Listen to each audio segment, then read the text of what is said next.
Bienvenue dans cette conférence, cette série de micro-conférences. Je regarde le titre, j'ai oublié. Marc Bloch, un historien au Panthéon. En vrai, j'ai répété, je suis allé à MTV le jour, je suis allé à Alpa hier, donc je suis au taquet. J'ai même parlé d'histoire médiévale, heureusement que personne n'a écouté. Une conférence donc, qu'on a imaginée il y a déjà un certain temps, en fait, quand on s'est rendu compte l'année dernière, au moment des 80 ans de sa mort, que celui qui était l'emblème de nos équipes de sport n'était pas forcément extrêmement bien connu de la part des étudiants qui portaient le maillot. Et donc j'ai proposé à la fois à l'AEH et puis mes collègues ici présents, Justin Bory, Vincent Croyol et Stéphane Tizon, que vous connaissez toutes et tous très bien, d'organiser cette conférence en collaboration avec l'AEH. Le temps de trouver une date, ça a pris un certain temps. Emmanuel Macron a dû sentir un peu quelque chose monter, puisqu'on était tous d'accord déjà en septembre, et puis en novembre, il annonce la panthéonisation. Donc, c'est ainsi qu'est né ce projet. Donc, je rappelle, alors, moins pour les étudiants maintenant que pour les collègues, que nous avons créé il y a 3 ans maintenant la Blue Block Team, qui est donc un mélange de Blue Lock, manga sur le foot populaire auprès des jeunes, je crois, en tout cas mon fils. Et Blue Lock plus Marc Bloch, ça fait Blue Block Team. Et que donc depuis 3 ans, on arbore fièrement le visage de Marc Bloch sur la plupart de nos compétitions. Si vous ne les avez pas déjà vues, ça a commencé par le running. Pourquoi qu'il y aura une querelle historiographique là-dessus? Parce qu'en fait, on avait une équipe de département d'histoire qui jouait le Trail des Bosses, mais on ne s'appelait pas encore la Blue Block Team. Donc, est-ce qu'on pouvait la qualifier comme ça? Je ne sais pas. Le basket, bien sûr. Le cyclisme, le football. Je regarde, je ne vois pas d'ici, le handball.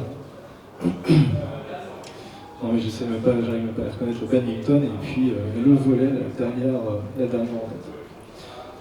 Donc notre objectif ce soir, c'est d'éclairer le parcours d'un historien médiéviste, mais qui est aussi connu par les contemporanéistes comme en fait un peu le père de l'histoire immédiate avec son ouvrage L'étrange défaite. Et donc on va progressivement avancer dans sa biographie, en commençant par son histoire familiale, et pour arriver évidemment jusque son legs, et puis la mémoire du personnage.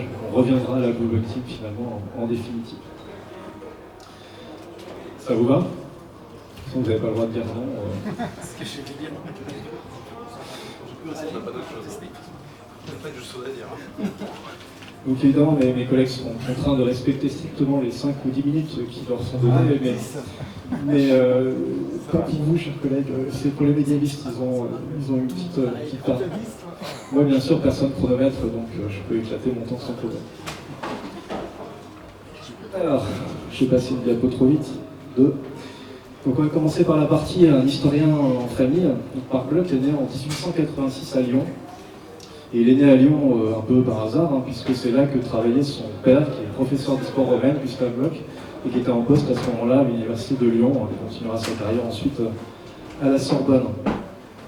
Donc fils de Gustave Bloch, qui est né en 1848, et de Sarah Epstein, et petit-fils de Marx Bloch, né lui en 1816 et qui est instituteur dans une école normale israélite, donc dans une école juive.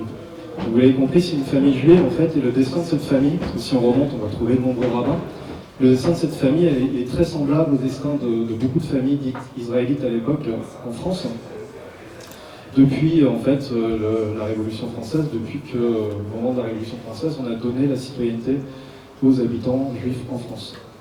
Alors la particularité aussi de cette famille, c'est qu'ils sont originaires d'Alsace, et qu'en 1871, ils ont choisi en fait de venir en France, ce qu'on appelle les optants. Ils ont choisi de rester français et donc de quitter l'Alsace, désormais annexée à l'Allemagne.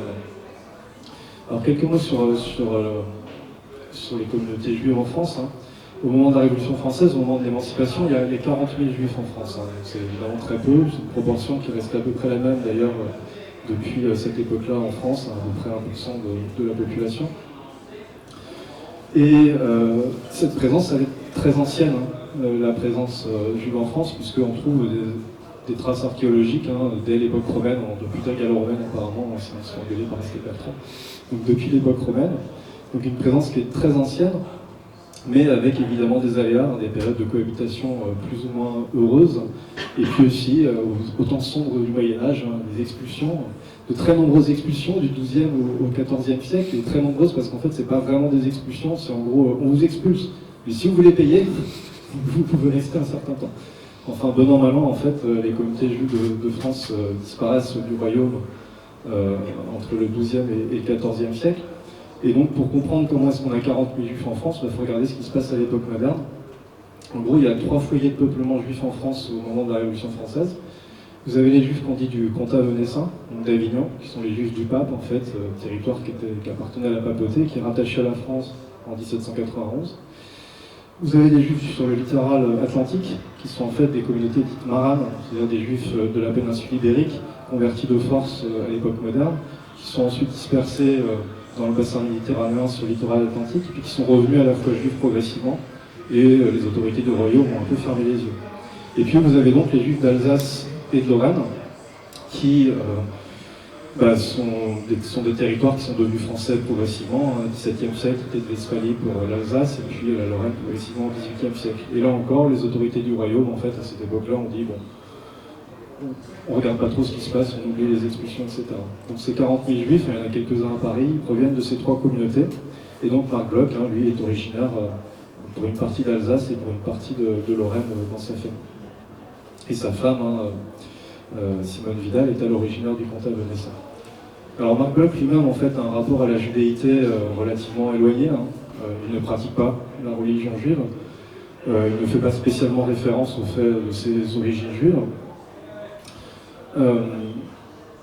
Mais on verra évidemment qu'au cours de la Seconde Guerre mondiale, cette identité-là va le rattraper. Alors lui, donc, il est né, je crois que c'est Olivier Dumoulin qui l'appelle un enfant de Laval, il est né déjà dans la discipline historique, puisque son père était professeur d'histoire romaine. Donc il fait des études très classiques, Louis le Grand, ENS UM, agrégation d'histoire, géographie, pardon. À l'époque c'était jumelé, on ne pouvait pas faire autrement. Et puis il commence sa thèse, ses travaux en histoire médiévale au début des années 1910. Il va se rendre d'ailleurs à plusieurs reprises en Allemagne. Et puis comme beaucoup d'entre nous ici, il fait un petit séjour au lycée à Montpellier, à Amiens. Et c'est à ce moment-là que se déclenche la Première Guerre mondiale. Ce qui permet de passer le micro à Stéphane Tizou. Merci Vincent. Merci d'abord d'avoir organisé cette soirée. Moi je suis vraiment à la fois touché parce que c'est un personnage qui est extrêmement intéressant et puis qui pour moi représente la quintessence de l'engagement. Ce qu'il a représenté à la fois pendant la Première Guerre mondiale et puis on le verra pendant la Seconde Guerre mondiale. Je mets une petite chronomètre pour ne pas trop dépasser parce que sinon je pourrais en parler longtemps. Pendant la Première Guerre mondiale, c'est un homme déjà, je dirais, relativement mûr. Il a 28 ans au moment de la déclaration de guerre. Donc il aborde la guerre déjà avec une famille, pas encore marié. Voilà. Un homme déjà mûr, un historien. Il a passé 3 ans à la Fondation Thiers, 1 an en Allemagne. Il connaît l'Allemagne. Ça, c'est un aspect qui est intéressant à connaître. Il a fait de nombreux séjours à partir de 1907. Donc, on a un homme qui a déjà, je dirais, méthode, et on va commencer à percevoir dans ses écrits parce que c'est moins connu que l'étrange défaite, mais il a déjà commencé à rédiger des souvenirs pendant le conflit, notamment début 1915 parce qu'il est atteint de fièvre typhoïde et après 4 mois de combat, il va passer 4 mois à l'hôpital. Donc c'est un homme qui vraiment s'engage dans... Ça marche ou pas ? Je colle vraiment. Ouais. Je sais pas, parce que là, ça marche. Bon, je recommence. Donc c'est un homme qui est déjà militairement engagé. Il a lui-même devancé son appel pour le service militaire au moment où il devait le faire, ce qui lui permet alors de bénéficier d'un service plus court, mais c'est pas simplement une échappatoire, c'est un vrai engagement. Et il va faire la guerre aux côtés des troupes, vraiment au plus près des troupes pendant tout le conflit, de 14 à 19. Vraiment, il y a beaucoup d'intellectuels qui ont rejoint le front et finalement mobilisés, mais qui progressivement, pour certains, ont réussi à sortir un peu des rangs pour rejoindre des endroits un peu moins exposés. Ce n'est pas le cas de Marc Bloch. Il reste vraiment sur le champ de bataille, dans les tranchées, subissant des bombardements et des blessés à plusieurs reprises. Il va être cité 5 fois, et pas à des petits niveaux, il est cité au rang de la division de corps d'armée, c'est-à-dire vraiment déjà à des niveaux très élevés. On le voit ici, il porte la croix de guerre. Cette décoration-là, elle est donnée pour fait de guerre, pour fait militaire. À l'époque, il n'a qu'une étoile, donc une citation à l'ordre de la division, mais il sera cité donc 5 fois. Et il tenait à cet engagement puisqu'il disait que s'il était tué, et ce sera le cas pendant la Seconde Guerre mondiale, donc il disait à sa famille, si je meurs, je veux qu'à mon enterrement, on lise mes 5 citations. Donc c'est vraiment un engagement extrêmement fort. Donc, un patriote qui est parmi les cadres intermédiaires, il commence comme sergent et il va terminer la guerre comme lieutenant. À la fin de la guerre, il est plus près des états-majors, mais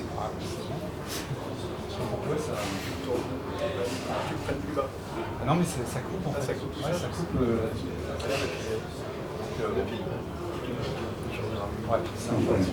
Alors je vais parler plus fort peut-être. Est-ce que vous m'entendez dans le fond ou là ça marche pas? Peut-être le bouquin. Ouais, peut-être le livre devant. Ouais, c'est peut-être ça. Alors, ouais, c'est. Bon, non, ça devient bien plus. Il y a un problème de pied, je pense. Échanger. Ouais. Bon. Donc, sinon, je peux parler debout et porter ma voix plus loin, si vous m'entendez, ça va? Donc voilà, donc, un officier subalterne dans les tranchées auprès de ses hommes. Ce qui est intéressant à noter, c'est que dans les tranchées, il découvre le peuple, comme beaucoup d'intellectuels. C'est-à-dire qu'on est dans des classes sociales qui sont relativement bourgeoises, et le fait de vivre avec un mineur, avec des paysans, il découvre vraiment ces hommes, qu'il prend photographie, il s'intéresse à eux, il note sur les photos leur nom, et d'une certaine manière, la façon dont il va faire de l'histoire ensuite en s'intéressant aux individus, aux hommes, c'est d'une certaine manière dans les tranchées qu'il a appris, au contact direct avec l'ensemble de la population et avec des gens qui vraiment viennent de classes sociales extrêmement diverses, mais avec lesquels, évidemment, dans le combat, il va sceller une très grande fraternité. Il participe à des combats majeurs, en partie, merci, à la bataille de la Marne. Il va être aussi largement présent en Argonne, donc à la Chalade, une forêt. Il y a des combats très très violents en 1915. Il fait également la Somme. Il va partir ensuite en fin 16 en Algérie pour des opérations dites de maintien de l'ordre déjà à l'époque. Puis il revient sur le front, le chemin des dames, et il termine la guerre là aussi en Champagne, puis en Alsace, qui contribue à libérer. Donc ça a dû être, comme tu le disais, ça avait quitté l'Alsace, revenir en Alsace, et notamment stationner à Neuf-Brisac, ça devait être un moment particulièrement émouvant. Pour signifier son engagement, je suis déjà à 5 minutes, mais voilà. Je vais vous lire quand même un petit texte, et puis j'évoquerai, pour finir, sur la Grande Guerre, un autre texte qu'il a écrit, qui est moins connu, mais qui est très intéressant pour nous aujourd'hui. Le texte que je vais vous lire, c'est la lettre qu'il écrit au cas où il est tué, et qui résume parfaitement son engagement. Lettre d'adieu de Marc Bloch, 1er juin 1915. Quand vous lirez cette lettre, j'aurai cessé de vivre. Je serai mort à l'ennemi. Je ne vous demande pas d'avoir du courage, je sais trop que vous en aurez. Que vos larmes ne soient pas trop amères, je suis mort volontairement pour qu'une cause que j'aimais. J'ai fait en partant le sacrifice de moi-même. C'est la plus belle des fins. Je mentirais en disant que je ne regrette pas la vie, je serais injuste envers vous qui ne l'avez faite si douce, mais vous m'avez appris à mettre certaines choses au-dessus de la vie même. Songez que j'aurais pu, comme tant d'autres, tomber au mois d'août 14, pendant la retraite, et mourir en désespérant de la France. Ce sont ceux-là qu'il faut plaindre. Moi je suis mort sûr de la victoire, et heureux, oui, vraiment heureux, je le dis dans toute la sincérité de mon âme, de verser mon sang ainsi. Dites toute mon affection à Louis et Marie, etc. Mais voilà, on a ici le résumé de son engagement là, et pour toute sa vie, puisqu'on en reparlera plus tard, il tombera sous les balles allemands en 1944. Juste avant de terminer, je voudrais évoquer un texte qui est beaucoup moins connu, mais qui est extrêmement intéressant pour nous, qui sommes soumis aux fake news en permanence. Il a écrit un texte qui est vraiment majeur sur les fausses nouvelles de la Grande Guerre. C'est un texte qui est publié dans la revue de synthèse en 1921 et dans lesquels, en fait, il analyse, comme un historien, les fausses nouvelles qui sont diffusées pendant le conflit. Faut que je trouve ma note ici. Et en fait, ce qui est intéressant, c'est qu'il ne cherche pas à savoir si c'est vrai ou faux. Il cherche vraiment à comprendre comment naît la fausse nouvelle, qui la diffuse, par quel vecteur, différent sur le front, à l'arrière. Il cherche à en définir en fait la structure anthropologique. Je vous cite juste un passage qui est vraiment très éclairant et qui peut nous inspirer, nous qui sommes et qui allons de plus en plus être amenés à distinguer le faux, le vrai du faux, et à analyser ses ressorts et ses origines. Une fausse nouvelle n'est toujours de représentation collective qui préexiste à sa naissance. Elle n'est fortuite qu'en apparence, ou plus précisément, tout ce qu'il y a de fortuit en elle, c'est l'incident initial, absolument quelconque, qui déclenche le travail des imaginations. Mais cette mise en branle n'a lieu que parce que les imaginations sont déjà préparées et fermentent sourdement. Donc il cherche à prendre la fausse nouvelle comme un symptôme de ce que la société pense et de la façon dont elle construit ses représentations. Et il y a un exemple qui est assez marrant dans ses écrits 1915. Il est sur le front dans l'Aisne, et puis ils font prisonnier un soldat allemand qui vient de Brême. Et comme les soldats, ses camarades, n'ont pas une connaissance de la géographie très importante, le village où ils sont s'appelle Brenn. Le soldat allemand vient de Brême. Et donc pour les soldats, en fait, ils sont quand même forts, ces Allemands, parce qu'ils avaient déjà installé des espions avant-guerre à Brenn, et on vient d'en prendre un. Donc voilà, on parle d'un fait qui est réel, mais ça structure tout l'imaginaire sur l'espionnage allemande qui s'est structuré avant-guerre, et cet événement-là, ce petit fait, raconte et exprime finalement la façon dont se structure la culture médiatique pendant la Grande Guerre. Et ce texte-là, vraiment, il faut le lire, parce que si on veut mieux comprendre les fake news d'aujourd'hui, il faut revenir donc à Marc Bloch, Essai sur les fausses nouvelles de la guerre en 1921. Merci Stéphane. Il y avait normalement une pause pour boire un verre, mais à cause de Stéphane Tison, la pause est suffisante. Je n'ai pas parlé des minutes 9. Frédéric Marc Bloch était comme le micro.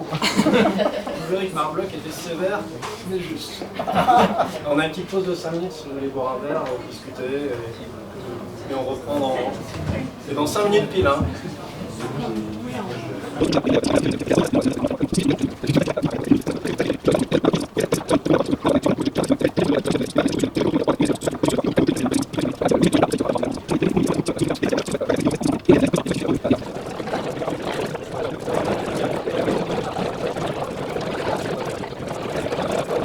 On va reprendre. On a quand même un programme à tenir et encore une fois j'ai un enseignement de basket à 20h30. Et donc on va avoir un enchaînement qui est vraiment parfait, hein, c'était pas du tout prévu. Stéphane Tison a parlé, attention aux fake news. Moi ma spécialité c'est de faire des fake news. Et donc pour introduire la partie sur le roi Thaumaturge, je vais demander à Ghislain Bory de commenter ce message qu'on a reçu l'année dernière. Historiennes et historiens, je compte sur vous ce printemps pour thaumaturger tous vos adversaires, et en particulier pour soigner les géographes de leurs séquelles.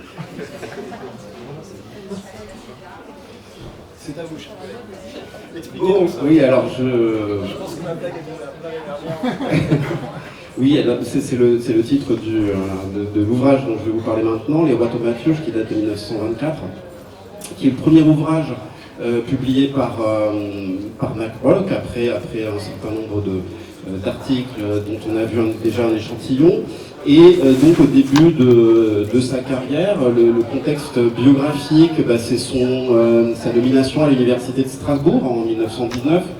L'université de Strasbourg, donc en Alsace, qui avait été récupérée donc au traité de Versailles et qui avait vu un renouvellement complet de son personnel enseignant. Et on avait essayé de nommer là un petit peu la crème du professorat, surtout parmi les jeunes professeurs de toute la France dans cette université qu'il fallait complètement renouveler. Et donc c'est son premier projet vraiment ambitieux, donc cet épais ouvrage, comme vous le voyez, qui fait environ 500 pages. Le contexte historiographique, justement, c'est intéressant parce qu'il choisit pour ce premier projet de s'inscrire complètement à contre-courant. Donc il est en début de carrière, hein. Il a 33 ans en 1919, donc 1988, au moment de la parution de cet ouvrage. Et le courant dominant à l'époque, c'est le courant qu'on appelle méthodique, depuis les années 1870, qui avait réussi à imposer un statut scientifique pour la discipline historique en mettant au point une méthode très très précise pour prouver les faits à partir de l'étude des documents. Donc une méthode extrêmement rigoureuse qui accordait énormément d'importance en particulier à l'établissement des faits, aux événements, donc à l'histoire événementielle, ce qui imposait aussi donc à établir des vérités historiques, des faits avérés. Ça impliquait de s'intéresser énormément à une histoire par le haut, par les dirigeants politiques, par les grandes batailles ou des choses qui pouvaient être très bien documentées. Et Marc Bloch choisit de faire à peu près l'inverse, en s'intéressant à ce qui paraissait à ce moment-là un détail complètement secondaire de l'histoire de la royauté en Occident, qui était une petite cérémonie pratiquée par certains souverains, le toucher des écrouelles, donc une opération par laquelle le roi guérissait miraculeusement certains malades, spécifiquement, donc une maladie, les malades qu'on appelait scrofuleux. Et ce détail lui parut être une entrée très intéressante pour étudier la nature même du pouvoir royal au Moyen-Âge, donc sa spécialité, mais pas seulement, justement, ça dure un petit peu plus. Et donc, étude de la nature du pouvoir royal, étude aussi du mécanisme qui faisait que les sociétés concernées acceptaient l'idée que le roi, par son statut, était investi d'un pouvoir miraculeux. Il fallait qu'il puisse aussi le croire. Alors pourquoi prit-il ce qui était finalement un risque professionnel, de faire le choix de ce sujet complètement à contre-courant? D'une part, il a été influencé par ses collègues de Strasbourg, donc dans tout ce ferment, ce bouillon de culture de jeunes collègues. Il y avait des historiens, en particulier, on y reviendra, mes collègues y reviendront. Il y avait aussi d'autres spécialistes de sciences sociales, en particulier des sociologues, des élèves de Durkheim, qui est un petit peu le fondateur de la sociologie, et des psychologues également, et ce travail avec les collègues l'ont convaincu de l'importance des représentations mentales, donc de cette étude de pourquoi est-ce qu'on pouvait croire à ce pouvoir miraculeux des rois. D'autre part, on s'est aperçu également qu'il avait été influencé par son expérience de la guerre. Stéphane Tison en parlait, il avait travaillé sur cette question des fausses nouvelles, et en fait il a vu dans une perspective très rationaliste ce miracle royal comme une gigantesque fausse nouvelle que les souverains avaient réussi à faire accepter. C'est le terme même qu'il emploie dans la conclusion de son ouvrage. Et d'autre part, sa expérience de la guerre l'avait aussi convaincu de l'irrationalité d'une société, qu'une société pouvait devenir irrationnelle, et donc ça l'avait beaucoup intéressé d'étudier ce mécanisme-là à toute autre époque, dans toute autre circonstance. Alors la méthodologie qu'il a suivie, il est parti de l'idée que, contrairement à ce qui était admis à l'époque par les spécialistes du folklore, les folkloristes, eh bien les croyances et les pratiques, même populaires, avaient également une histoire. Qu'elles n'étaient pas complètement intemporelles, c'est-à-dire qu'elles avaient un commencement, une fin, elles avaient des évolutions. Comme tout objet historique finalement, comme lorsqu'on faisait l'histoire le règne d'un souverain. Le règne il commence à un moment, il connaît des évolutions et il se termine à un moment donné. Sauf que c'est plus difficile évidemment à prouver pour un objet historique un petit peu moins facilement saisissable.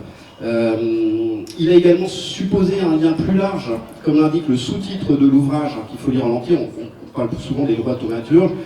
Le sous-titre c'est « Étude sur le caractère surnaturel attribué à la puissance royale », particulièrement en France et en Angleterre. En fait, il a fait une véritable étude de la sacralité de la royauté.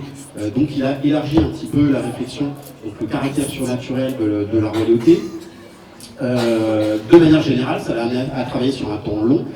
Il a regardé ce qui se passait dans l'Antiquité, les rois de l'Antiquité, le rapport avec la sacralité. Il a regardé ce qui se passait dans le Haut Moyen-Âge. Et puis il a regardé aussi ce qui se passait à l'époque moderne, évidemment, comment se poursuivait le phénomène, voire jusqu'à l'époque contemporaine.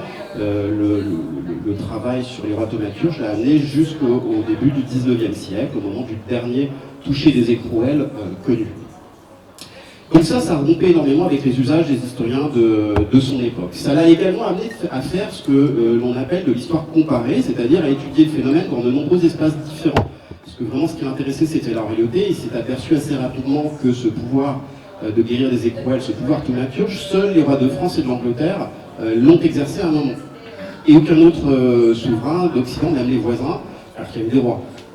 Donc il y avait une bizarrerie qu'il s'est attaché à expliquer en essayant de réfléchir à la fois sur la France, sur l'Angleterre, et puis sur les autres espaces pour savoir pourquoi c'était pas à Paris.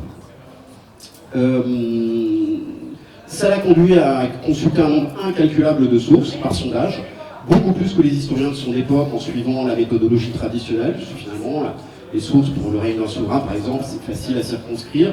Là il a dû inventer en quelque sorte, mélanger des sources extrêmement variées, dans des espaces extrêmement variés. Il a notamment inclus les sources iconographiques, donc il y a toute une série de sources iconographiques. Le dossier par contre ne remonte pas jusqu'au Moyen-Âge, hein, ça commence au XVIe siècle, donc les différentes représentations, il n'y en a pas énormément en fin de compte, et c'est déjà un constat intéressant en soi, de représentation du toucher des écrouelles par différents souverains. Alors, la démonstration en elle-même, finalement, les résultats de son enquête, c'est pas ce que l'on retient le plus de son ouvrage aujourd'hui, c'est pas forcément le plus intéressant maintenant. Il a pensé démontrer que le toucher des écrouelles avait débuté dans la seconde moitié du XIe siècle, avec le roi Philippe Ier de France, parce que celui-ci était en délicatesse avec le clergé par moment. Il avait utilisé ce miracle pour renforcer son pouvoir, en s'appuyant sur une longue tradition qu'il a fait évoluer de sacralité de la royauté. Et donc il a fait évoluer en prenant spécifiquement un miracle thaumaturgique qui n'était pas très ambitieux.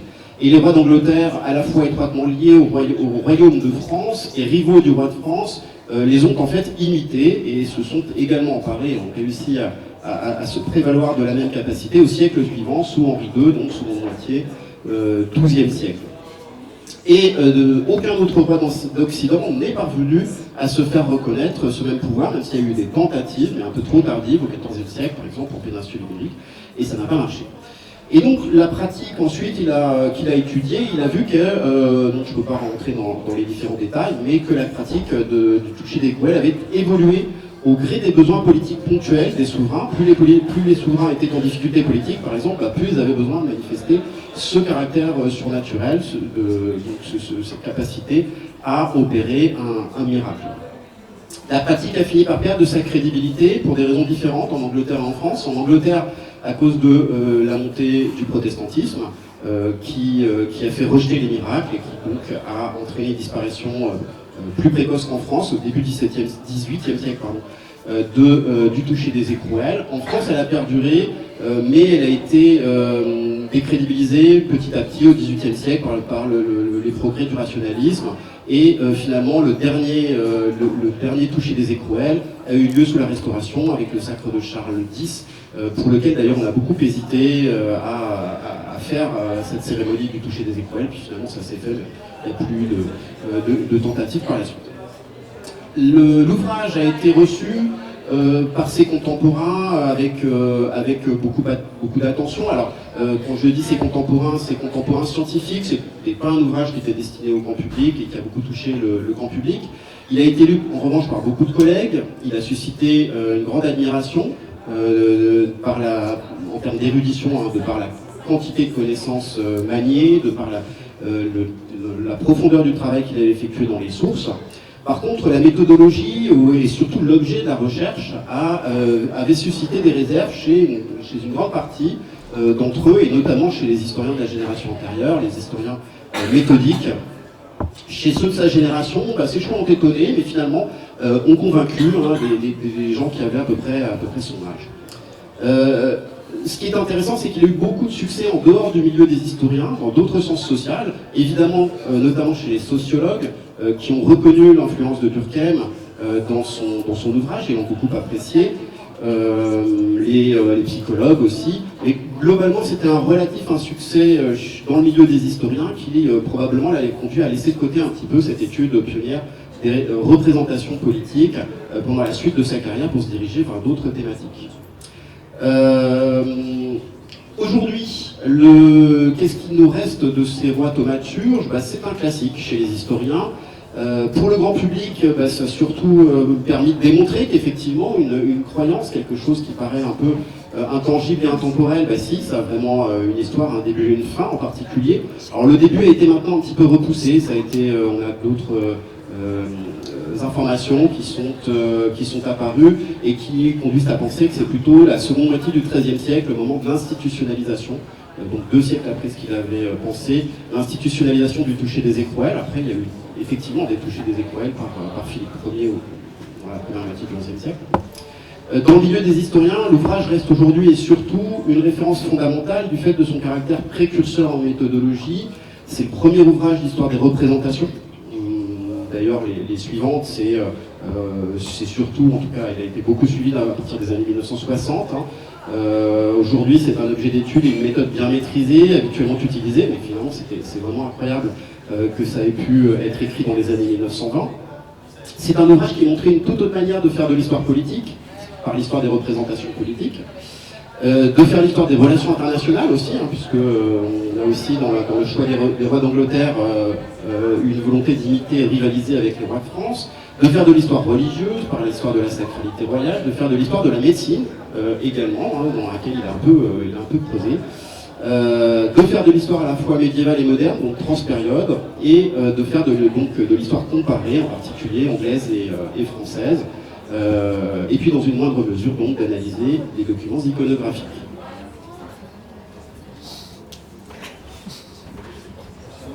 J'enchaîne ?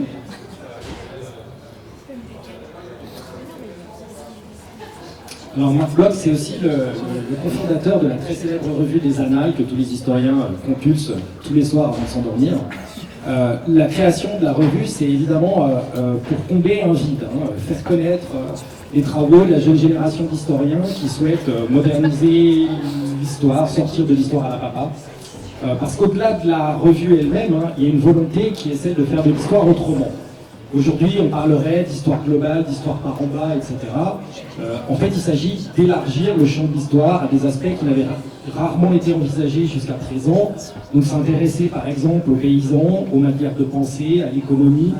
D'où le titre, les annales d'histoire économique et sociale, c'est-à-dire envisager l'histoire de ceux dont on ne parle pas habituellement ou dont on ne parlait pas habituellement, et aussi faire travailler ensemble des spécialistes de différentes disciplines. Et ce programme, Bloch l'applique dans sa pratique dès ses premiers écrits. Bloch est un médiéviste, un ruraliste, un spécialiste des sociétés rurales, et on ne peut que l'en féliciter. C'est ce qui l'amène à publier en 1931 d'ailleurs les caractères originaux de l'histoire rurale française, bouquin absolument fondateur et fondamental, parce que ici, comme tout grand historien, Bloch est d'abord un géographe, et c'est une grande qualité chez lui. Il n'a pas entendu, dommage. Bloch est avant tout un historien des sociétés rurales. Il s'intéresse aux relations sociales, à ce qui fait qu'une société est une société. C'est un anthropologue de la relation sociale, si on peut dire. Et il intègre dans sa réflexion des champs disciplinaires de toutes les sciences humaines qui relèvent d'autres disciplines, sociologie, anthropologie, économie, etc., etc. Alors pour les médiévistes, aujourd'hui, et je vais m'intéresser particulièrement à ce legs médiéval, s'intéresser aux sciences sociales autres que l'histoire, c'est dans une large mesure se placer dans la continuité de Marc Bloch. Et on peut dire par exemple que c'est ce que fait Jacques Le Goff, sa Civilisation d'Occident féodal, qui publie en 1973, dans une large mesure, c'est une forme de relecture approfondie de la société féodale de Marc Bloch. C'est son angle d'approche, les relations sociales, et dès ses premiers écrits, et notamment sa thèse, Roi et Serfs, publiée en 1920, et dont Stéphane Tison m'a fait remarquer récemment qu'il l'a largement écrite et composée pendant la guerre, dans les tranchées, ce qui est tout à fait remarquable. Mais je dirais que cette approche sociale, elle culmine précisément dans la Société féodale, publiée en 2 volumes, 1939-1940. C'est sans doute un des meilleurs bouquins qui ait jamais été écrit sur le sujet.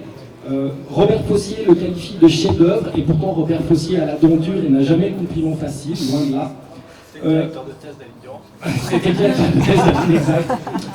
Ce bouquin, c'est le point de départ encore aujourd'hui de toutes les études sociales au Moyen-Âge, moi y compris. C'est un livre d'une portée essentielle. Fossier, dans la préface, précise ce qu'un débutant y lit lui semble bien évident, parce qu'il oublie que c'est justement de ce livre qu'est venue l'évidence, et c'est un sacré compliment. Alors c'est un livre essentiel, c'est un livre très concret dans le détail, et puis remarquable par les capacités de synthèse. Ici, Marc Bloch ne s'intéresse pas au droit ou à la théorie, mais à la réalité sur le terrain. Partir des chartes, partir de ce qui se passe sur le terrain pour le comprendre, et non pour en tirer des modèles. Il s'interroge sur les seigneurs et les paysans, sur ce qu'on perçoit du paysan à travers les chartes et les rédacteurs des chartes, le choix des mots, la manière de présenter les choses. Il parle de stratégie lexicale, de stratégie conceptuelle. Il parle de la phraséologie des chartes, le fait qu'on va employer un mot plutôt qu'un autre pour désigner ce qui, dans la réalité, ne diffère en fait pas beaucoup. Alors j'en reparlerai tout à l'heure, mais on sent ici toute l'ampleur de la réflexion méthodologique qui s'exprime parallèlement dans les brouillons de l'apologie pour l'histoire. Comprendre, c'est sans doute le maître mot. Comprendre comment les choses fonctionnent. S'intéresser non pas à la politique ou à l'économie, mais aux ressorts intellectuels, à la culture, aux convictions, dont les convictions religieuses. Ghislain vient d'en parler avec les rois thaumaturges et l'histoire des représentations, mais la société féodale s'ouvre, de manière assez surprenante d'ailleurs, par la vie quotidienne, les modes de pensée. Un magnifique livre 2 qui s'intitule « Les conditions de vie et l'atmosphère mentale », et c'est évidemment tout un programme. Et on retrouve la même idée dans la civilisation de l'Occident féodal de Jacques Le Goff dont j'ai parlé. Alors c'est un ouvrage, la société féodale, qui n'a pas toujours été bien compris, qui n'a pas toujours été bien reçu. Il faut quand même admettre que la période de parution, 39-40, n'a pas permis franchement une discussion scientifique sereine. On lui a fait différents reproches, essentiellement après-guerre, de représenter une société féodale imparfaite. Il ne parle quasiment jamais des villes et de la société urbaine, très peu de l'Église aussi. Je pense que c'est un faux reproche, son sujet c'est bien la société féodale et non la société médiévale tout entière, d'où sa focalisation sur le fief, la terre, les hommes et les liens qui unissent tout ça. Quelques très belles pages dans le bouquin sur le servage, mais curieusement pas beaucoup. C'est pas quelque chose qu'il va mettre spécialement en avant, alors qu'il l'avait déjà abordé dans sa thèse. Et alors que le phénomène du servage, pour lui, c'est le sujet constant de ses recherches et de ses réflexions, et je vais laisser le temps qui me reste sur ce sujet. C'est sans doute le terme qu'il a le plus abordé, sur lequel il est revenu le plus souvent. Il y a un intérêt constant chez lui pour le servage. C'est la grande préoccupation de Marc Bloch, dès sa thèse consacrée au servage, Roi et Serf, un chapitre d'histoire capétienne, 1920. Mais il faut bien prendre conscience que l'un de ses tout premiers articles majeurs date de 1911 et il est précisément consacré à ce sujet, c'est Blanche de Castille et les Serfs du chapitre de Paris. Et puis ensuite, dans les années 1920 et 30, il va publier plus d'une dizaine d'articles sur le sujet. Il les vient donc constamment en fait, et il préparait très vraisemblablement un grand livre sur le sujet. Les diverses notes qu'on a trouvées à ce sujet le laissent penser, mais évidemment il n'a jamais pu l'écrire. Il examine le servage sous tous ses angles jusqu'à constituer le servage en système. Il envisage tous les cas particuliers, les catégories spécifiques, par exemple les fameux coliberti dont il a fait plusieurs articles. Il s'intéresse au vocabulaire et aux significations cachées du vocabulaire. Il consacre rien que 2 articles à l'expression serf de la glède, servus glebe. Il s'intéresse au rite de passage, notamment l'affranchissement, avec l'intuition que le passage de la frontière, c'est sans doute ce qui nous renseigne le mieux sur ce qu'il y a avant et après la frontière. Alors pourquoi cette focalisation sur le servage ? Pour Bloch, comprendre ce que c'est que le servage, c'est comprendre le mode de fonctionnement de la société médiévale. C'est comprendre les évolutions de la société. Parce que le servage évolue sans cesse dans ses formes, mais qu'il est présent d'un bout à l'autre de la période médiévale et même au-delà. Bloch fait en fait du servage le nœud qui permettrait de tout dénouer ou de tout éclairer. Il a bien perçu toute la complexité du servage, toutes les contradictions, tous les paradoxes qu'il y a derrière, mais il a bien perçu aussi que si on arrive à comprendre ce que c'est et comment ça fonctionne, on comprendra comment fonctionne la société médiévale et quelles sont les logiques d'organisation de cette société. Il établit ce parallèle troublant, qu'on lui a reproché d'ailleurs parfois, entre servage et vassalité. Pour lui, c'est le même type de rapport, c'est une société féodale autour du fief, qui est aussi une société finalement de la servitude, et au cœur de la relation, il y a le même nœud de cette relation personnelle, d'homme à homme, qui fonctionne de manière toujours fluide, toujours fluctuante, et qui en même temps constitue une forme de statut juridique formel, presque rigide.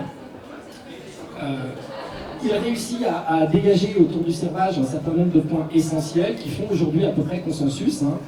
L'essentiel des discussions qui ont eu lieu depuis autour du servage, en fait, on a repris les points, on a contesté, discuté les points, sans jamais en fait remettre en cause les piliers même de la réflexion et les tentatives de remise en cause, comme celle de Léo Vériste en 1946-47, j'y reviendrai, ont toutes fini dans l'impasse.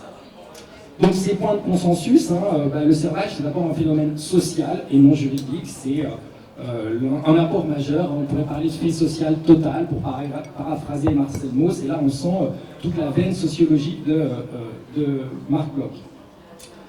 Il souligne aussi la singularité du servage en faisant un fait typiquement médiéval qu'on ne peut pas comparer à aucune autre forme de dépendance.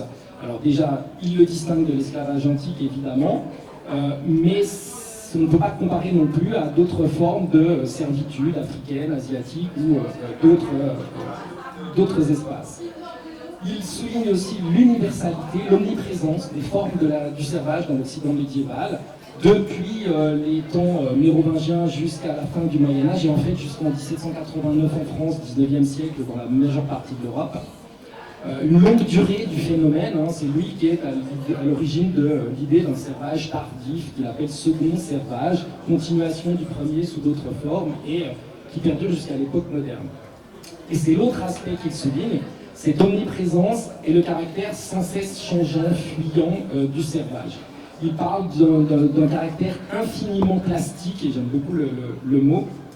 Il y a un vrai paradoxe de formes qui évoluent constamment dans le temps, dans l'espace, et puis en même temps le maintien constant de cette distension intangible, libre, non libre, et qui est absolument, qui est en absolu. Ce qui le conduit d'ailleurs à relativiser un peu le poids du servage, puisqu'il explique que quand même en termes matériels, ce qui va distinguer un cerf d'un libre, en fait il n'y a pas grand-chose, l'affranchissement ne change sans doute pas grand-chose au quotidien matériel de l'affranchi, on change de statut mais pas de fonction.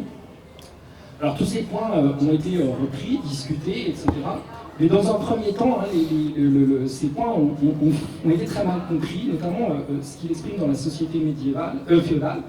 Et ça lui a valu des attaques très violentes, notamment en 1946-1947, de la part d'un historien belge, Léo Vériste, qui d'ailleurs s'est un peu discrédité en l'attaquant parce qu'on a pu déconstruire assez facilement ces attaques.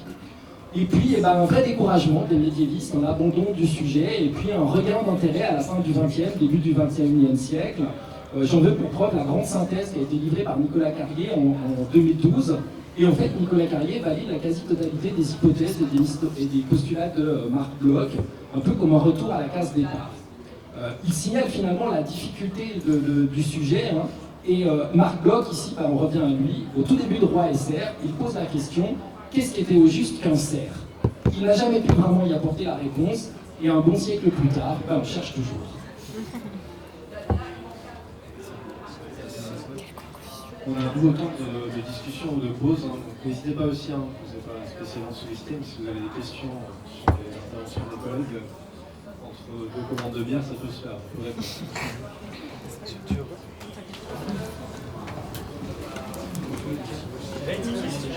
C'est pour les filles qui sont par terre, surtout. J'avais une petite question qui me venait sur la question du servage, parce que je n'ai pas lu Marc Bloch, si ce n'est l'apologie par l'historien. Mais les travaux d'histoire médiévale, je ne les ai pas lus. Mais est-ce que, en précurseur d'histoire comparée, est-ce qu'il s'intéresse au Carus, qui est finalement très proche pour lui, puisque il est quelque chose comme 25-30 ans après la fin du servage en Russie? Est-ce que c'est un sujet qui traite dans ses Je croyais que tu me regardais. Alors pas directement le Carus, même s'il le mentionne, mais il s'intéresse à toutes les formes de servage. Et là où il va différer beaucoup des approches qui ont été faites par les historiens français avant lui, c'est qu'il a une excellente connaissance de l'historiographie germanique. Il a séjourné en Allemagne dans les années 1909-1910.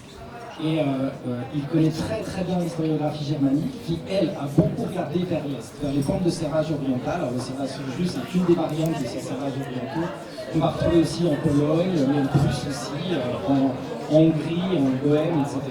Et ça, c'est des formes qu'il va étudier avec beaucoup d'attention. Mais pour lui, justement, ce sont des formes tardives. C'est la continuité. Et lui, il s'intéresse davantage aux formes, non pas initiales du servage, pas celles du Haut Moyen-Âge, mais aux formes du servage qui se mettent en place au XII-XIIIe siècle. Parce que pour lui, c'est le moment où se met en place une société qui justement va durer jusqu'à la période moderne. Et c'est là où, pour lui, se nouent essentiellement les choses.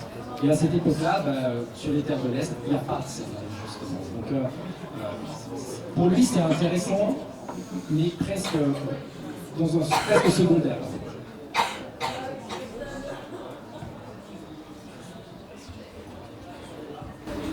J'ai pas l'air d'avoir soif, hein, je vais manger tout de suite. Simon, viens. Vous avez plus le droit de prendre un verre puisque vous traitez les boissons. C'est pas gagné, Pour ça. prendre Agissez Camille, agissez. Hein. Alors, je vais reprendre la suite du bouquet. C'est une deuxième guerre qui arrive en 1939, comme vous le savez.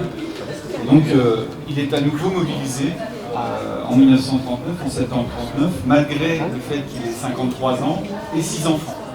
Et il ne va pas, évidemment, il aurait pu, du fait de sa charge de famille, demander à aller à l'arrière, etc. Mais ce n'est pas le cas, puisqu'il est donc officier à ce moment-là, un capitaine. Alors, il est plus directement dans des unités combattantes, puisqu'il est chargé de la mobilisation au départ, puis du service de l'essence. Il va jouer un rôle extrêmement important dans la logistique des armées qui combattent au nord de la Somme, et au moment où s'engage la retraite de l'armée française après mai 1940 et donc l'invasion, il va, pour reprendre son itinéraire, donc il remonte vers le nord. Il fait partie de ceux qui ont la chance d'être évacués à Dunkerque. Donc il va en Angleterre, puis il reprend un bateau pour aller à Cherbourg et retrouver ses unités. Donc il continue le combat et finalement il parvient à échapper à la captivité à Rennes, puisque les Allemands arrivent à Rennes vers le 14-15 juin 1940. Comme il a 53 ans et qu'il a l'air déjà d'un homme relativement âgé à l'époque, donc il va tout simplement trouver des vêtements civils. Il reste pendant 2-3 semaines à l'hôtel. Voilà. Et puis il arrive à passer les lignes sans difficulté et donc à rentrer chez lui. Mais surtout, il va nous laisser, il va léguer un ouvrage qui est vraiment fondamental dans ce qu'on appelle l'histoire du temps présent, l'histoire immédiate. C'est L'étrange défaite, qu'il écrit en 2 mois, pendant l'été 1940, et qu'il intitule d'abord Procès verbal de l'année 1940, qui n'est pas simplement ce ne sont pas des mémoires. C'est plutôt une analyse à chaud de l'événement qu'il vient de vivre au niveau de l'état-major, ce qui lui a permis d'observer l'ensemble des acteurs finalement qui sont à l'œuvre dans cette défaite de 1940. Et il cherche à comprendre pourquoi ce pays, qui était considéré comme ayant la première armée mondiale, s'est effondré comme un château de cartes. Et donc son texte est à la fois empreint évidemment d'éléments personnels, mais et il assume cette subjectivité dans une première partie qui s'appelle Présentation du témoin, qui est d'ailleurs un peu, je dirais, un modèle pour ce qu'on appelle l'égo-histoire, parce que c'est l'égo-histoire, et quand on passe notre diplôme, notamment d'habilitation, on est amené à faire ce genre d'exercice. Donc il analyse lui-même sa place dans le conflit par rapport aux officiers, etc. Mais surtout dans les deux autres parties, qui s'intitulent Déposition d'un vaincu et Examen de conscience d'un Français, il analyse tous les rouages qui ont mené à la défaite. Alors au niveau de l'armée, en estimant que cette défaite n'était pas due à une infériorité matérielle, on avait autant de chars, autant d'avions que l'armée allemande, mais il analyse en effet les failles de l'état-major, la bureaucratisation de l'armée. On considère que cette bureaucratisation qui empêche la prise de décision est une des causes de la défaite. Le culte du secret qui empêche justement la diffusion d'informations essentielles entre les différents services, des unités, des officiers. Il parle de la crise de l'autorité, par exemple. Il va critiquer également une France sclérosée dirigée par des vieillards, puisque la plupart des généraux sont des hommes très âgés. Pensez à Pétain, pensez même à Végan, en gros qui n'ont pas su faire monter une génération plus jeune. Et pour lui, l'une des causes de la défaite, c'est ça. Vous regardez l'armée allemande, vous regardez l'armée française. L'armée allemande, on a des vieillards. L'armée française, on a des vieillards. L'armée allemande, on a des jeunes qui ont engagé une rénovation de la stratégie militaire. Dans l'examen de conscience d'un Français, il va aussi faire son autocritique mais ça c'est tout à fait intéressant, en montrant comment finalement cette société s'est désarmée culturellement. C'est-à-dire qu'il dit lui-même, hein, moi-même je fais partie de ceux qui a repris son train-train après la guerre de 14, sans imaginer les tensions qui allaient venir, sans former les jeunes générations. Et donc nous sommes aussi responsables de cette défaite, nous les intellectuels, en 1940. Et il termine justement sur cette idée qu'un peuple qui était mal préparé, qui a diffusé un sentiment de sécurité diffus. Ça renvoie malheureusement, je dirais, à notre époque. Je n'ai pas le temps de le lire, mais il y avait un passage que j'avais réservé où il évoque ça. Et on remplace le mot allemand par russe, je dirais, c'est assez troublant. Et donc, en tout cas, cet ouvrage-là, il est majeur, en tout cas pour les historiens de l'histoire contemporaine et de l'histoire du temps présent, parce qu'il ouvre une nouvelle approche, finalement, de l'histoire. L'histoire contemporaine, je rappelle, est en train de se constituer. La première chaire à la Sorbonne, c'est 1935, Renouvin. Après la guerre, va être créé, par exemple, le comité d'histoire de l'occupation et de la libération de la France, qui fonctionne un peu sur la même logique. On cherche à réunir des témoignages, des faits, on les croise, et on essaie de les traiter un peu comme un journaliste, mais qui cherche à aller plus loin pour comprendre un phénomène à un moment donné. Et cela, en gros, c'est un champ d'études qui va se structurer, s'institutionnaliser, et qui donne naissance en 1978 à ce qu'on appelle aujourd'hui l'Institut de l'histoire du temps présent. Merci beaucoup Stéphane. Alors, je vais poursuivre sur l'été 1940 parce que à l'été 1940, Marc Bloch ne fait pas que rédiger L'étrange défaite, ce coup de la colère. C'est un grand patriote, vous l'avez compris, qui souffre terriblement de cette défaite. Il écrit également à quelques-uns de ses contacts, vous avez compris que ses travaux en histoire médiévale ont donné une renommée mondiale. Il écrit à certains de ses contacts aux États-Unis, à New York, pour essayer de voir s'il serait possible de trouver un poste là-bas. C'est exactement la même démarche que fait son ami Claude Lévi-Strauss au même moment, qui lui aussi a été engagé en 1940 et qui lui va partir pour New York. Donc il fait cette démarche-là, et puis il fait une autre démarche aussi, il écrit au ministère ou au rectorat pour s'enseigner sur ce qui va se passer à la rentrée 1940, parce qu'il est professeur à la Sorbonne depuis 1936 ou 1937, je crois. Et on lui fait comprendre que, en tant que non-arien, c'est-à-dire juif, il risque de ne pas pouvoir exercer en tant que professeur d'histoire médiévale à la Sorbonne en zone occupée. Donc on l'invite en fait à aller en zone libre. Et donc il va contacter, ça vous semble un peu paradoxal, il va contacter l'Université de Strasbourg. C'est-à-dire Strasbourg, c'est encore moins en zone libre, ça a été annexé par l'Allemagne. L'Université de Strasbourg a été délocalisée à Clermont-Ferrand. Donc il contacte ses anciens collègues et donc il est recasé à l'Université de Strasbourg à Clermont-Ferrand. Donc il se rend avec sa famille à Clermont-Ferrand. Il a rédigé L'étrange défaite dans la Creuse. On n'a pas mis de passage sur Marc Bloch et les cousins, c'est pour ça que notre co-directeur n'est pas présent ce soir. Donc il boycotte la conférence. Donc il se rend à Clermont et puis il suit l'actualité parce que la rentrée démarre et puis en fait peu de temps après la rentrée, je dis ça, je ne sais pas quand est-ce qu'avait lieu la rentrée à l'époque en 1940, mais le 3 octobre est passé à Vichy le décret, donc le statut des Juifs, qui sera validé, promulgué 15 jours plus tard, qui exclut donc de la fonction publique tous les Juifs de France. Et qui est juif, parce que c'est une vraie question en fait, Marc Bloch, lui, ne pratique pas la religion juive, mais ses parents sont juifs, ses grands-parents sont juifs, etc. Et la définition que fait Vichy d'un juif, c'est à peu près la même que celle d'Anne Nuremberg. C'est-à-dire que si vous avez 3 grands-parents juifs, vous êtes juif. Donc il est évidemment considéré comme juif. Mais il a des amis au ministère, et puis la loi a prévu que certaines personnes pourraient être exemptées quand on pourra prouver qu'ils ont rendu des services éminents à la France. Alors Marc Bloch, il est croix de guerre, il est Légion d'honneur, c'est un historien médiéviste extrêmement réputé, et donc il va bénéficier de ça. Il va être un des très très rares, je crois qu'il y a 3000 personnes qui sont radiées en octobre 1940, d'après Laurent Joly. Il y en a une centaine, et seulement 10 dans l'éducation nationale qui vont échapper à ça.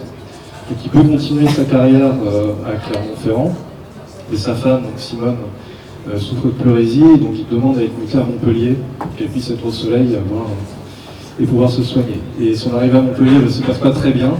Le doyen de la fac de Montpellier, manifestement, est aussi historien, et Marc Bloch aurait fait une recension de son ouvrage pas très positive.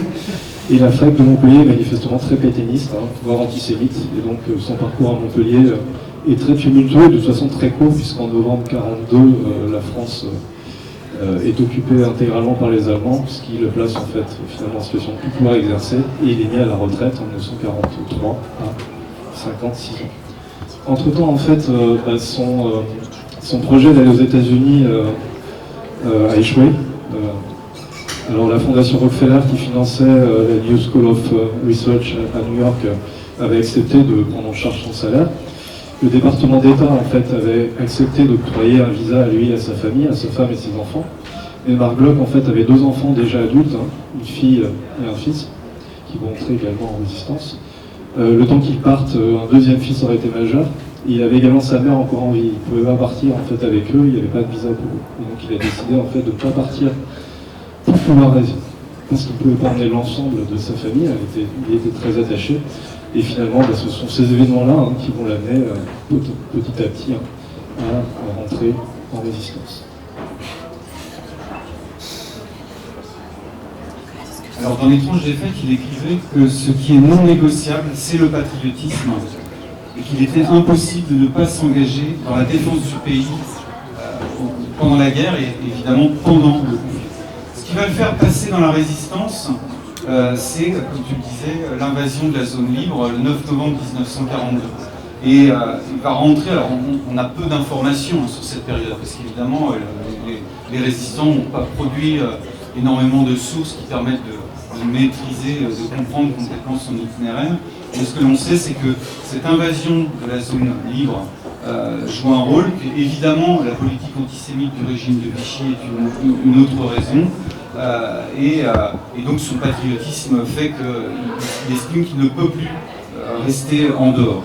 Ce qui n'est pas évident pour cet homme, parce qu'il faut imaginer qu'il a fait un cursus qui, je dirais, au no-room habituel, qui fait qu'il a toujours respecté les autorités, une discipline à l'armée, dans les universités.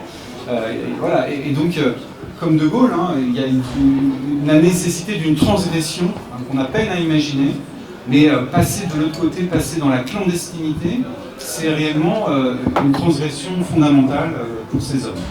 Alors il va, grâce à un de ses étudiants vraisemblablement, progressivement prendre contact avec le mouvement franc-tireur. Et en gros, celui qui est le chef du mouvement franc-tireur racontera par la suite qu'il voit arriver un vieux monsieur, il a 58 ans, l'air distingué, avec une canne qui s'avance vers moi. Il s'est dit, mais je ne sais pas ce que je vais faire de ce type de résistant. Et donc, que faire de Marc Bloch, qui a toute cette bonne volonté, qui prend comme nom de résistant, alors il a changé, c'est Arpajon, Chevreuse, puis Narbonne, voilà, c'est le nom de code, c'est le nom de résistant. En fait, au départ, il va avoir on lui confie des tâches un peu ingrates. Il écrit dans les cahiers politiques du comité général d'études, donc dans la revue Franc-Tireur. Il va faire une table analytique, alors ça il sait faire parce que c'est son travail d'historien. Et puis on lui donne des petites missions, transmettre des messages, etc. Ensuite, de Montpellier, il va s'installer à Lyon, où on lui fait ses preuves dans le renseignement. Et assez rapidement, il va devenir chef de la résistance en région Rhône-Alpes, où il est jugé très méthodique.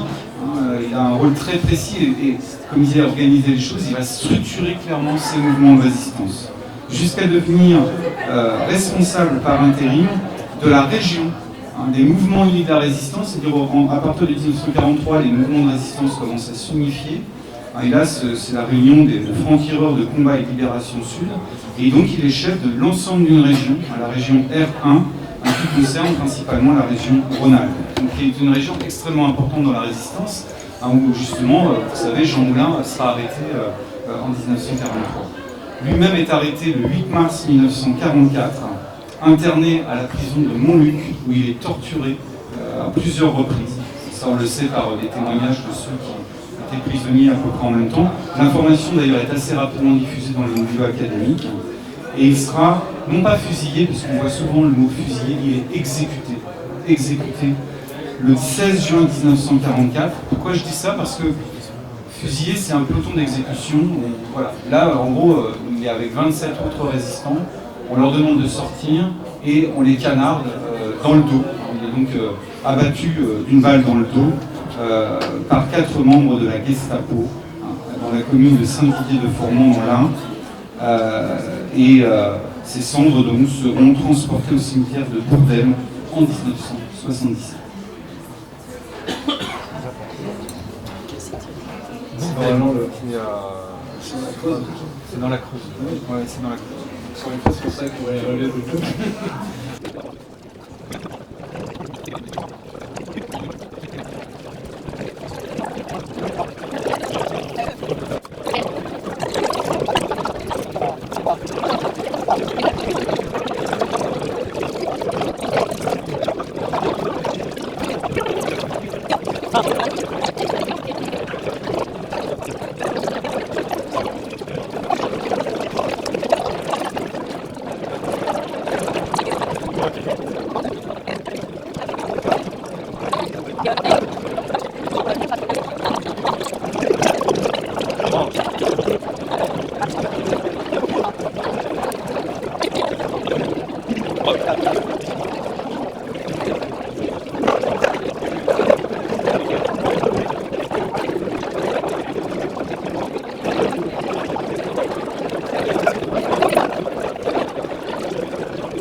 Regarde, ça va pas être moi parce que regarde quand je Il nous reste deux derniers thèmes à traiter. Oh, mais je fais. Mais ça se trouve, c'est moi, je suis juste une grosse merde. Par contre, c'est par là. Ah mince, pardon. Oh, fais gaffe, la veste de Chloé, elle est tombée. Oula! Ah non, les autres, tiens. On va s'intéresser au leg sur un plan de la discipline, et notamment sur cet ouvrage Apologie pour l'histoire, ou Apologie pour la méthode d'historien. Et puis on reviendra non pas à la Blue Block Team mais au Panthéon, et aux polémiques sur les usages de Marc Bloch en politique aujourd'hui. Merci Vincent. Reprenons des choses sérieuses. L'une des caractéristiques qui me frappe, moi en tout cas chez Marc Bloch, c'est que la réflexion historique est toujours indissociable de la réflexion épistémologique. C'est-à-dire qu'il réfléchit autant à l'histoire qu'il fait qu'à la manière de faire et d'écrire l'histoire. Et c'est quelque chose qui revient sans cesse sous sa plume. On le voit par exemple dans les caractères originaux de l'histoire orale française. Son introduction est sous-titrée « Quelques observations de méthode ». Donc ça vient tout de suite, je rappelle que c'est 1931. Je le cite. « Dans le développement d'une discipline, il est des moments où une synthèse, fût-elle en apparence prématurée, rend plus de service que beaucoup de travaux d'analyse ou, en d'autres termes, il importe surtout de bien énoncer les questions, plutôt pour l'instant que de chercher à les résoudre. » Alors, le manuscrit de l'Apologie pour l'histoire ou le métier d'historien, voilà le bouquin, si vous voulez, on peut faire passer. C'est un manuscrit incomplet, c'est un manuscrit inachevé. En fait, c'est l'histoire d'un livre qui n'a pas été écrit, en tout cas pas entièrement. Le manuscrit est publié sous sa forme incomplète en 1949 par Lucien Fèvre. Et c'est un texte qui est écrit à peu de choses près, en tout cas en résonance très étroite avec l'étrange défaite. Il y a des liens étroits entre les deux textes. C'est un texte qui succède aussi à la société féodale dont j'ai déjà parlé. Et c'est un ouvrage qui s'impose, la société féodale s'impose autant par les analyses que par la mise en œuvre méthodologique. Et l'Apologie pour l'histoire, elle doit se lire en résonance avec tous les autres textes qu'il a écrits, parce que le tout forme un système. J'ai eu l'occasion de le dire tout à l'heure, la société féodale, c'est une forme de mise en application du programme théorique qu'il élabore dans l'Apologie pour l'histoire. Alors c'est aussi un ouvrage de défense de l'histoire en tant que discipline scientifique, contre les détournements, les dévoiements, les manipulations, mais aussi contre les historiens qui, à ses yeux, ne défendent pas assez leur discipline face aux attaques dont l'histoire peut faire l'objet, face aux autres sciences humaines, d'une part, mais aussi parce que ces autres sciences humaines sont considérées comme plus en phase avec la société, de l'autre, et là encore, il y a des résonances contemporaines assez étranges. Il parle de la légitimité de l'histoire, non pas de légitimité scientifique ou intellectuelle, mais de la légitimité politique de l'histoire, sa vocation civique, morale, de la responsabilité de l'historien, c'est un terme qu'il emploie. Il parle de la fragilité de l'histoire face aux manipulations. C'est aussi un ouvrage programmatique, puisqu'il entend dire l'histoire telle qu'elle devrait se faire, et pourquoi elle devrait se faire. Là encore, le poids du contexte de rédaction des années 40-42 pèse très lourd évidemment. Mais il souligne aussi, et c'est ça qui est intéressant, que l'histoire doit rester un plaisir, l'histoire c'est une évasion. Il le dit, gardons-nous de retirer à notre science sa part de poésie. J'aime beaucoup l'idée de la poésie. C'est quelque chose qu'il avait déjà donné dans l'introduction de la société féodale, tout à la fin. Il explique que l'un des hommes qui ont le plus poussé en avant dans l'intelligence des sociétés médiévales, le grand juriste anglais Maitland, disait qu'un livre d'histoire doit donner faim. Entendez, faim d'apprendre et surtout de chercher. Ce livre-ci n'a pas de vœu plus cher que de mettre quelques travailleurs en appétit. Et on repense ici aux phrases dans l'apologie de l'histoire de l'ogre historien. Décidément, il y a une question de ventre. On a bien fait de faire ça dans un pub. L'apologie pour l'histoire, c'est un ouvrage d'une grande richesse. C'est aussi un ouvrage protéiforme, ce qui lui donne un aspect un peu déroutant. Mais il faut garder à l'esprit que c'est un ouvrage non terminé, c'est un brouillon en élaboration. Je vais juste reprendre ici quelques points saillants. L'interrogation de départ, c'est tout au début de l'introduction. Papa, explique-moi donc à quoi sert l'histoire. Et il répond par l'obligation de diffusion. L'historien est un témoin qui, je le cite encore, doit savoir parler du même ton aux doctes et aux écoliers. Et il ajoute, une simplicité si haute est le privilège de quelques rares élus. Tiens, il me manque une page. Ça y est, j'ai retrouvé. Il s'agit aussi de définir l'histoire en tant que discipline scientifique, sans complexe face aux sciences dites exactes, dont il explique avec pas mal de conviction d'ailleurs qu'elles sont loin d'être aussi exactes qu'elles prétendent l'être. Et il insiste sur cette scientificité de l'histoire. Je le cite. Entre l'expression des réalités du monde physique et celle des réalités de l'esprit humain, le contraste est, en somme, le même qu'entre la tâche de l'ouvrier-fraiseur et celle du luthier. Tous deux travaillent au millimètre, mais le fraiseur use d'instruments mécaniques de précision. Le luthier se guide avant tout sur sa sensibilité de l'oreille et des doigts. Nira-t-on qu'il y ait, comme de la main, un tact des mots? Comme toute science, l'histoire est là pour expliquer, non pour raconter. Ce n'est pas une rémunération, mais une compréhension, une intelligibilité du monde. La scientificité ne vient pas de son objet, mais des méthodes, la fameuse démarche de l'historien. Il insiste sur la jeunesse de l'histoire. C'est une science en formation, en évolution constante, comme son objet. Et il écrit, le passé, par définition, est un donné que rien ne modifiera plus. Mais la connaissance du passé est une chose en progrès, qui sans cesse se transforme et se perfectionne. L'objet de l'histoire n'est pas le passé, mais l'homme dans le temps. L'atmosphère où sa pensée, il parle de l'historien, respire naturellement, et la catégorie de la durée. Cette notion de temps est centrale. Il ne s'agit pas d'un temps scientifique, mais du temps des hommes, qui naviguent et qui fait dialoguer donc la longue durée et l'instant, le moment, c'est le terme qu'il emploie pour désigner l'événement. L'histoire, je le cite, est avant tout la science d'un changement. Une science des hommes dans le temps qui n'a sans cesse besoin d'unir l'étude des morts à celle des vivants. Je le cite encore, jamais un phénomène historique ne s'explique pleinement en dehors de l'étude de son moment. Il n'y a pas de limite dans le temps, pas d'objet non plus à exclure a priori de la méthodologie scientifique. D'où la parfaite légitimité de l'historien à affronter le temps présent, le présent humain, et l'étrange défaite, ici, en est la preuve. Il s'agit donc de naviguer dans le temps et de jouer avec les échelles de temps. D'où la méthode régressive qu'il valide, notamment dans les caractères originaux de l'histoire orale française. Ce qui conduit aussi à une réflexion sur la périodisation et sur les biais que cette périodisation peut introduire dans la manière de concevoir les choses. Ce qui est aboutissement pour un médiéviste et prémisse et début pour un moderniste, introduisant une distorsion dans la manière d'appréhender le même moment. Cet élargissement des horizons vaut aussi pour l'espace. C'est la base d'une méthode comparative qu'il pratique intensément, mais il navigue aussi dans les échelles de l'espace. Là encore, dans les caractères originaux, il le montre. Il navigue entre le cadre micro-local et les horizons européens, et il s'agit de faire dialoguer ces espaces.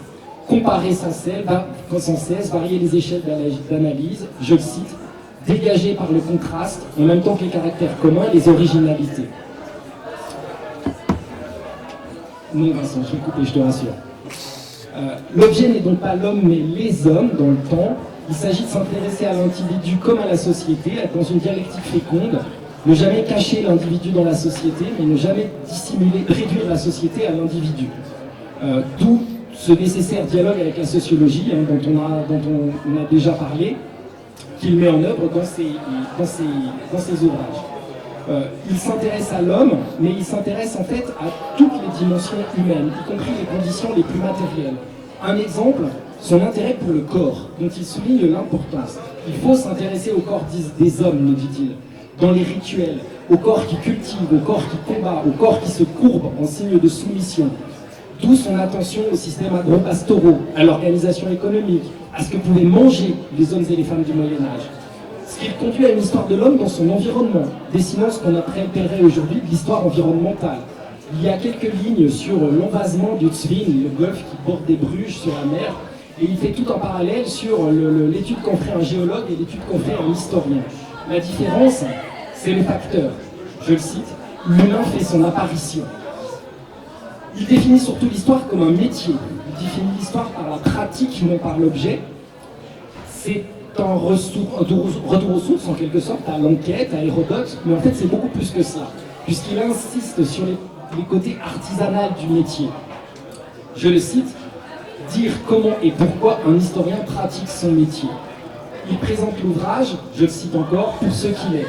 Le mémento d'un artisan qui a toujours aimé à méditer sur sa tâche quotidienne, le carnet d'un compagnon qui a longuement manié la toise et le niveau, sans pour cela se croire mathématicien. Et il parle de l'historien un peu plus loin, ramené à son établi. Il multiplie les métaphores rurales, l'historien laboureur. On reconnaît ici le ruraliste. Au passage aussi, et ça m'a marqué, il dit son peu de goût pour la philosophie et son absence de formation dans le domaine, parce qu'il est avant tout praticien, avant d'être théoricien. Et l'apologie pour l'histoire est aussi un texte très concret, qui fournit d'exemples multiples, notamment des passages remarquables sur le faux, sur l'analogie, le mensonge, les fausses similitudes, etc. Il y a un aspect ici imagé très didactique dans son propos. Enfin, il y a quelque chose sur les sources, et une insistance particulière sur les sources. Il insiste sur le document, les textes, les mots du texte, mais les mots que l'historien emploie. L'histoire est science du langage. Il se soucie de linguistique, de ce que les mots veulent dire ou ne pas dire, de ce qu'ils dissimulent, les évolutions du langage, le choix des mots employés dans les textes comme par l'historien, j'insiste. L'exactitude, la précision, jusque dans le style. Je vous rappelle, il parle de la poésie de l'histoire. Cette démarche le conduit à appeler de ses voeux une histoire de l'écrit dans sa forme, dans ses cultures de l'écrit, dans ses pratiques de l'écrit. C'est une chose qui n'est venue chez les médiévistes qu'à la fin du XXe siècle, à la suite du livre fondateur de Michael Clanchy, From Memory to Read and Recall, ça date de 1979. Mais c'est un champ qui a ouvert aux médiévistes des domaines d'analyse absolument infinis, dont on n'a pas fini de faire le tour aujourd'hui. Et aujourd'hui, dans la médiévistique, l'étude des formes et des cultures de l'écrit sont aussi importantes et incontournables que celles des contenus transmis par l'écrit. Alors j'avais encore beaucoup de choses à dire, mais comme je suis en train d'exposer le temps, je vais me faire lyncher par Vincent. Il finit aussi par dire qu'il faut que l'historien sache aussi reconnaître les silences et les zones d'ombre. Il y a des moments où le plus impérieux devoir du savant est, ayant tout tenté, de se résigner à l'ignorance et de l'avouer honnêtement. En fait, il y a dans ce livre, pour conclure, beaucoup de choses qui semblent évidentes et qui constituent aujourd'hui la trame de n'importe quel manuel de méthodologie historique. Il y a une modernité, une actualité du livre, mais précisément cette évidence ne l'était pas au moment de sa rédaction. Il y a une hauteur de vue, une clairvoyance, un sens du détail, un soin méticuleux de déterminer ce qui fait non pas l'historien, mais le bon historien. Parce qu'il y a des mauvais historiens et des bons historiens. Je ne vais pas refaire la métaphore du chasseur. Mais il y a ici quelque chose qui semble presque évident, mais qui justement ne l'était pas, et qui fait de ce livre un très grand livre.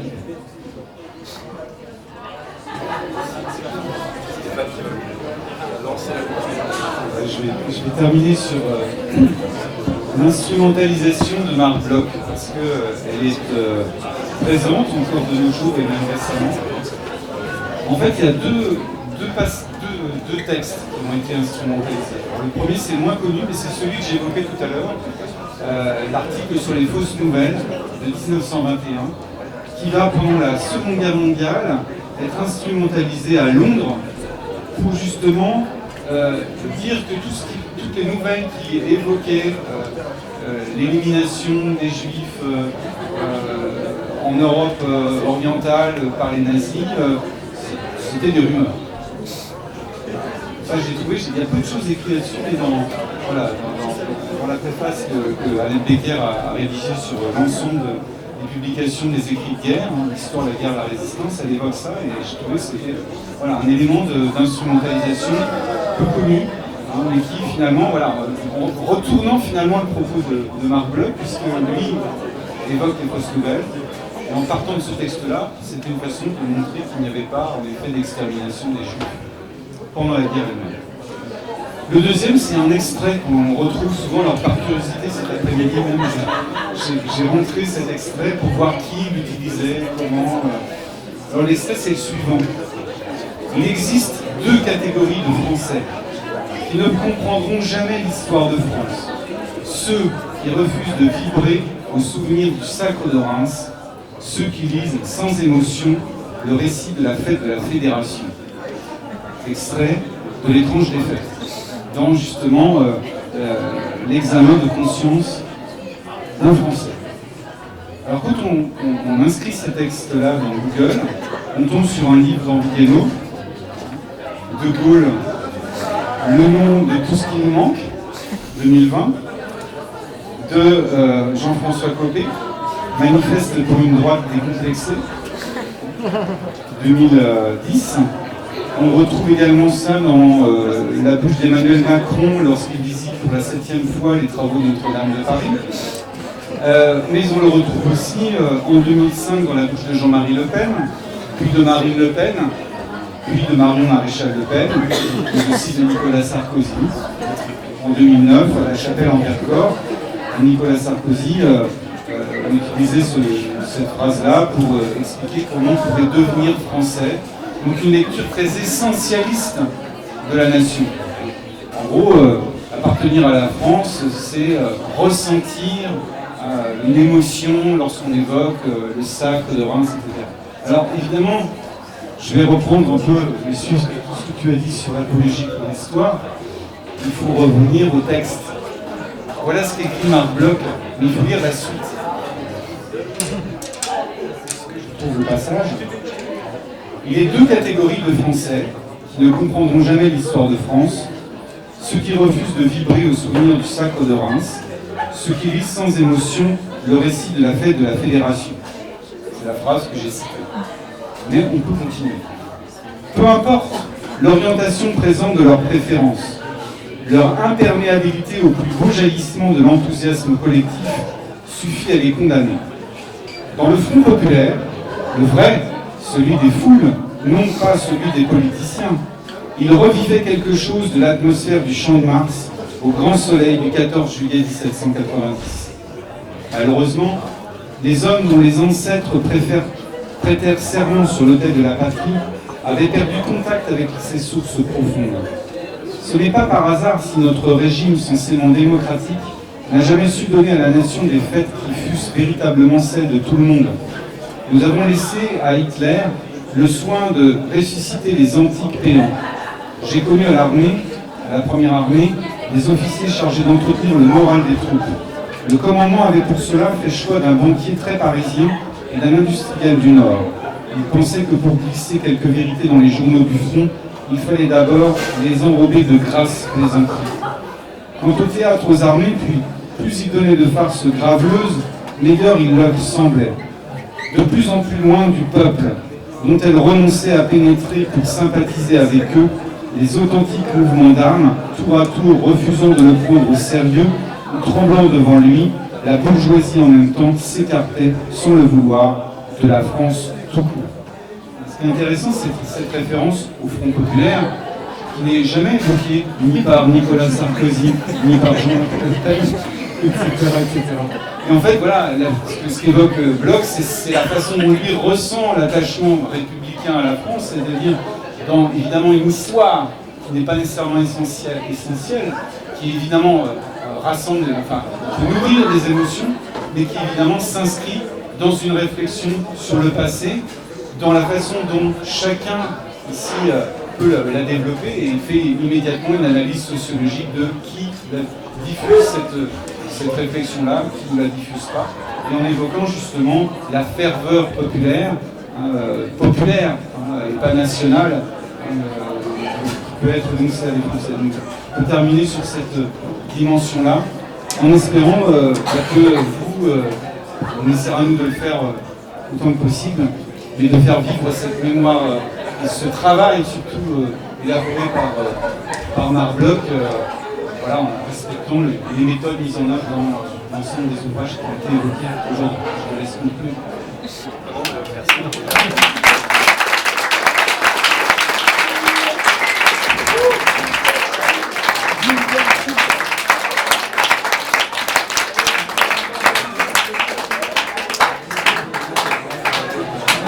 Ça permettra de savoir en fait pourquoi est-ce qu'on court le jeudi 3 avril, pourquoi est-ce qu'on écrabouillera les géographes le 22 avril et le reste de l'université le 24.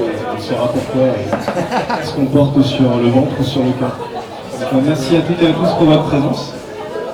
Et rendez-vous bientôt, j'espère que le format vous a plu et en tout cas à nous apparemment pas mal. Et puis à très bientôt, merci à toi.